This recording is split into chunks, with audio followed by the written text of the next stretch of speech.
Otra pareja, mejor dicho, otras parejas de ángulos se forman en este clásico dibujo, fíjese. Una condición. Dos rectas paralelas, signadas con la letra L y M, una recta transversal, asignada con la letra T. Y aquí se forman varios tipos de ángulos. Por darle una idea, el ángulo 3, lo vamos a señalar aquí, el ángulo 3, el ángulo 4, el ángulo 5 y el ángulo 6, se dice que son internos, porque están entre las paralelas. Y el 1, 2, el 7 y el 8, externos, porque están fuera de las paralelas. Bueno, pero a mí me interesan los pares de ángulos, aquellos ángulos que se forman entre las paralelas. Esto es lo que quiero revisar yo ahora. Los que les voy a mencionar tienen una característica: tienen la misma medida, son congruentes. En algunos textos aparece la palabra congruente para señalar, ¿no es cierto?, que tienen la misma medida y además la misma forma. Tienen la misma medida. Vamos a ver cuáles son y cuáles son sus nombres. ¿Cuáles son los ángulos que tienen la misma medida? Vamos a anotar entonces aquí lo siguiente. Primero, los ángulos que son alternos y que son internos a la vez. Ya señalamos, ¿no es cierto?, que los ángulos internos son los que están entre las paralelas. Por lo tanto, de ellos vamos a tener que elegir aquellos que son alternos. Obviamente, uno que está al lado izquierdo de la transversal y el otro estará al lado derecho de la transversal. Pero fíjense que tienen que tener más o menos la misma forma. Los dos son agudos en este caso, o los dos tienen por lo menos una medida menor de 90 grados. Anoto entonces aquí lo siguiente. Sería el ángulo 3 con el ángulo 5.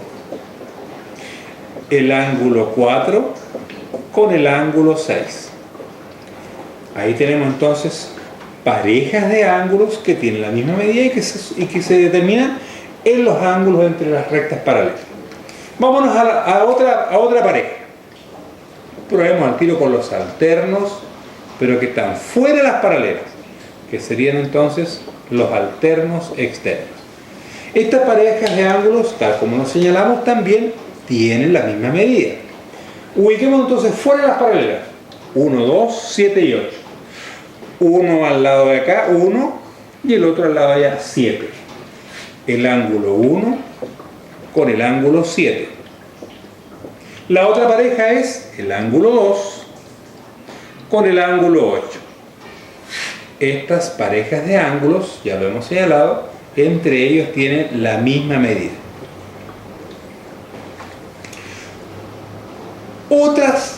Otra pareja de ángulos u otras parejas de ángulos surgen de los ángulos denominados correspondientes.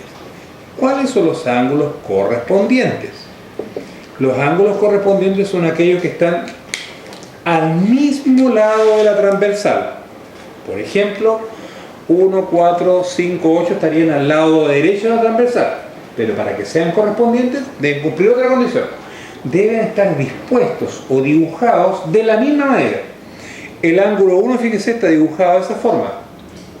Entonces tendría que ser correspondiente con el ángulo 5. Aquí anoto entonces todas las parejas que son iguales. El ángulo 1 tiene la misma medida que el ángulo 5, por ser correspondiente. Estoy al lado derecho de la transversal. El otro ángulo que está al lado derecho es el ángulo 4. Entonces el ángulo 4 debe ser igual con el ángulo 8, por estar al mismo lado de la transversal y dibujado de la misma manera. La otra pareja la vamos a ubicar al lado izquierdo de la transversal. Sería el ángulo 2 con el ángulo 6, ángulo 2 con el ángulo 6, y la otra pareja es el ángulo 3 con el ángulo 7. Ángulo 3 con el ángulo 7. Revisamos entonces, vamos viendo. El 1, fíjense bien, el 1 con el 5, el 4 con el 8, al lado derecho de la transversal. Al lado izquierdo de la transversal, el ángulo 2 con el ángulo 6 y el ángulo 3 con el ángulo 7. Al mismo lado de la transversal, dibujado de la misma manera. Ahora bien, Para establecer el resumen final, lo que hemos establecido aquí es esta característica. Tienen la misma medida, esa es la característica. Y están determinados en los ángulos entre paralelos. ¿Sí?